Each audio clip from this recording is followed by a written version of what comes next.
Welcome to silent learning. Anatomies ആണ്. അപ്പോൾ നമുക്ക് ബേസിക് ആയിട്ട് കുറച്ച് EVS പഠിക്കാം അല്ലേ. അപ്പോൾ നമ്മുടെ ഫസ്റ്റ് യൂണിറ്റ് നമ്മൾ അടിപൊളിയായി പഠിച്ചിട്ടുണ്ട്. അതുകൊണ്ട് തന്നെ ഇന്ന് മിസ് വന്നിരിക്കുന്നത് നമ്മുടെ സെക്കൻഡ് യൂണിറ്റുമായിട്ടാണ്. ദാറ്റ് മീൻസ് ജന്തു ലോകത്തേക്ക്, the world of animals, to the world of animals. Okay, അപ്പോൾ ഈ ഒരു ചാപ്റ്ററിൽ നമ്മൾ കുറേ കാര്യങ്ങൾ നമ്മൾ ഡിസ്കസ് ചെയ്യുന്നുണ്ട്. മോസ്റ്റ്ലി നമ്മൾ ആനിമൽസിനെ പറ്റിയാണ് ഡിസ്കസ് ചെയ്യുന്നത്. നിങ്ങളൊന്ന് ആലോചിച്ച് നോക്കിയാൽ നിങ്ങളുടെ ചുറ്റുപാടും അല്ലെങ്കിൽ നിങ്ങളുടെ വീട്ടിൽ തന്നെ കുറേ പെറ്റ് ആനിമൽസ് ഉണ്ടായിരിക്കും അല്ലേ. അപ്പോൾ ഇവരുടെയൊക്കെ ചിത്രം നിങ്ങളുടെ മനസ്സിലേക്ക് കൊണ്ടുപോകാതെ ഇവരുടെയൊക്കെ സഞ്ചാര രീതി അല്ലെങ്കിൽ ഇവരുടെയൊക്കെ മൂവ്മെൻറ്റ് ഒരുപോലെയാണോ? ചിലവർ പറന്നു പോകും, ചിലവർ നടന്നു പോകും, ചിലവർ ഇഴഞ്ഞു പോകും, അതുപോലെ തന്നെ ചിലവരാണെങ്കിൽ നീന്തി തുടിക്കുന്നത് കാണാൻ പറ്റും. അതുകൊണ്ട് തന്നെ നമ്മുടെ ചുറ്റുപാടുമുള്ള ജീവികളെ അവരുടെ മോഡ് ഓഫ് മൂവ്മെന്റ് അല്ലെങ്കിൽ അവരുടെ സഞ്ചാര രീതി അനുസരിച്ച് നമുക്ക് പലതായിട്ട് തരംതിരിക്കാനായിട്ട് പറ്റും.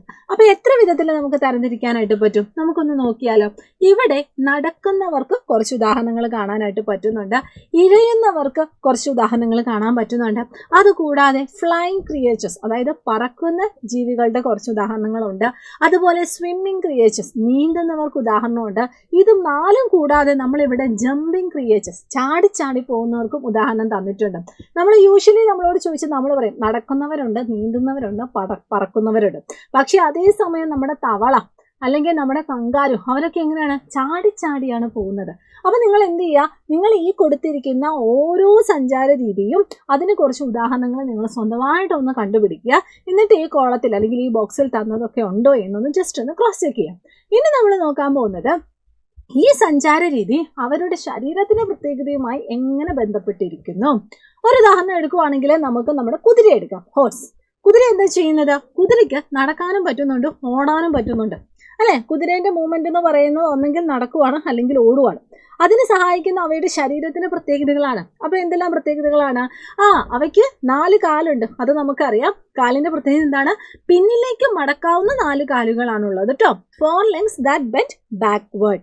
സെയിം ടൈം നമുക്ക് ഡക്കിനെ ഒന്ന് എടുത്താൽ, ഡക്കിന് എങ്ങനെയൊക്കെയാണ് ഡക്കിന്റെ മൂവ്മെന്റ്? ഡക്ക് നടക്കുന്നുണ്ട്, അതേസമയം നീന്തുന്നുണ്ട്, പിന്നെ എന്താണ്? പറക്കുന്നുണ്ട്. സാധാരണഗതിയിൽ നമ്മൾ കാണുമ്പോൾ നമ്മൾ ഡക്കൊന്നും പറക്കുന്നില്ല എന്ന് വിചാരിക്കും. പക്ഷെ വൈൽഡ് ഡക്സ് ഒക്കെ എന്താണ്? പറന്നു പോകുന്നുണ്ട്. അവർ മൈഗ്രേറ്റ് ചെയ്യാനൊക്കെ ഇങ്ങനെ പറന്നാണ് പോകുന്നത്. അത്ര വലിയ ദൂരത്തിലില്ലെങ്കിലും അവർക്ക് പറക്കാനുള്ള കഴിവുണ്ട് എന്ന് മക്കൾ ഓർത്തിരിക്കാം. അപ്പോൾ അതിന് സഹായിക്കുന്ന എന്തൊക്കെയാണ്? അവരുടെ ചിറകുകൾ, വിങ്സ് ഉണ്ട്. അതേപോലെ തന്നെ അവയ്ക്ക് ലെഗ്സ് ഉണ്ട്, അതായത് കാലുകളുണ്ട്. കാലുണ്ടെങ്കിൽ അല്ലേ നടക്കാൻ പറ്റുള്ളൂ.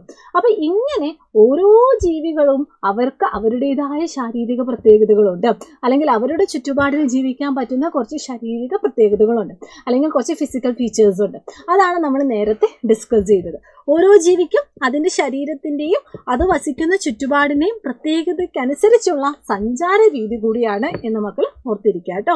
Each creatures have A movement based on the features of its body and environment that it lives. Okay, അപ്പോൾ ഇതെല്ലാം പരസ്പരം ബന്ധിച്ചായിരിക്കുന്നത്. അവരുടെ സഞ്ചാര രീതി എങ്ങനെയാണ്, അവരുടെ ചുറ്റുപാട് എങ്ങനെയാണ്, അവരുടെ ഫിസിക്കൽ ഫീച്ചേഴ്സ് അതെങ്ങനെയാണ്, എല്ലാം ഇങ്ങനെ ബന്ധപ്പെട്ടാണ് ഇരിക്കുന്നത്. ഇനി നമ്മൾ നോക്കാൻ പോകുന്നത് ഈ കൊടുത്തിരിക്കുന്ന ജീവജാലങ്ങളുടെ ഒക്കെ ഭക്ഷണം എങ്ങനെയാണ്. ചിലർ കംപ്ലീറ്റ് ആയിട്ട് മാംസാഹാരം കഴിക്കത്തുള്ളൂ, ചിലരെങ്ങനെയാണ്? കംപ്ലീറ്റ് ആയിട്ട് സസ്യാഹാരം കഴിക്കത്തുള്ളൂ, ചിലർ ഇത് രണ്ടും കഴിക്കും. അപ്പം നമ്മളാണെങ്കിൽ എന്താ? മാംസാഹാരം കഴിക്കും, സസ്യാഹാരം കഴിക്കും. പക്ഷേ വൈൽഡ് ആനിമൽസ്, അതായത് നമ്മുടെ സിംഹം, അതുപോലെ തന്നെ കടുവ, അവരൊക്കെ കൂടുതലും അവരെയൊക്കെ പറയുവാണെങ്കിൽ അവർക്ക് എന്താണ്? മാംസാഹാരം മാത്രമേ കഴിക്കത്തുള്ളൂ. അപ്പോൾ അതുകൊണ്ട് തന്നെ ഇങ്ങനെ ഈ അവർ കഴിക്കുന്ന ഭക്ഷണത്തിൻ്റെ അടിസ്ഥാനത്തിൽ നമുക്കിങ്ങനെ 3ആയിട്ട് തരംതിരിക്കാനായിട്ട് പറ്റും. അപ്പോൾ ഇവിടെ കുറേ ഫിഗർ നിങ്ങൾക്ക് കാണാനായിട്ട് പറ്റുന്നുണ്ട്. ഈ ഓരോ ഫിഗറും നോക്കിയിട്ട് ഇവിടെ ഒരു ചെറിയൊരു സർക്കിൾ നിങ്ങൾക്ക് കാണാൻ പറ്റുന്നുണ്ട്. ഇവിടെ ആരൊക്കെയാണ് മാംസാഹാരം കഴിക്കുന്നത് അല്ലെങ്കിൽ ആരൊക്കെയാണ് സസ്യാഹാരം കഴിക്കുന്നത് എന്നൊക്കെ നിങ്ങളൊന്ന് ഐഡന്റിഫൈ ചെയ്യാം. അപ്പൊ നിങ്ങൾക്ക് കുറച്ചും കൂടി ഈസി ആക്കാനായിട്ട് എക്സാമ്പിൾസ് അടക്കം ഇവിടെ കൊടുത്തിട്ടുണ്ട്. ഇവിടെ നിങ്ങൾക്ക് കാണാനായിട്ട് പറ്റും സസ്യാഹാരികൾ, ഹെർബിവോർസ് കേട്ടോ. സസ്യബുക്കുകൾ എന്ന് നമ്മൾ പറയും.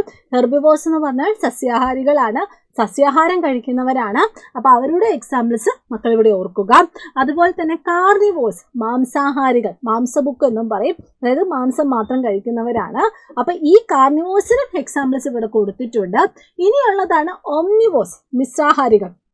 ഓക്കെ, മിശ്ര ബുക്കുകൾ എന്ന് പറയും. അപ്പം അതെന്താണെന്ന് വെച്ചാൽ അവർക്ക് രണ്ടും കഴിക്കാനുള്ള ഒരു കഴിവുണ്ട്. അപ്പോൾ അവർക്കും എക്സാമ്പിൾസ് ഇവിടെ കൊടുത്തിട്ടുണ്ട്. അപ്പോൾ ഇത് മൂന്നും എന്താണ് എന്ന് കൃത്യമായിട്ട് ഓർത്തിരിക്കാം. സസ്യഭാഗങ്ങൾ മാത്രം ആഹാരമാക്കുന്നവരെയാണ് നമ്മൾ സസ്യാഹാരികൾ അല്ലെങ്കിൽ ഹെർബിവോർസ് എന്ന് പറയുന്നത്.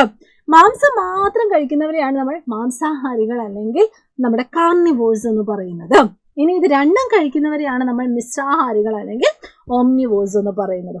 ഐഡിയ കിട്ടിയില്ലേ? അപ്പോൾ ഈ ഒരു ചാപ്റ്ററിൽ പഠിക്കുന്ന പ്രധാനപ്പെട്ട കാര്യങ്ങളാണ് നമ്മൾ ഈ വളരെ കുറഞ്ഞ സമയം കൊണ്ട് നമ്മൾ ഡിസ്കസ് ചെയ്തത്.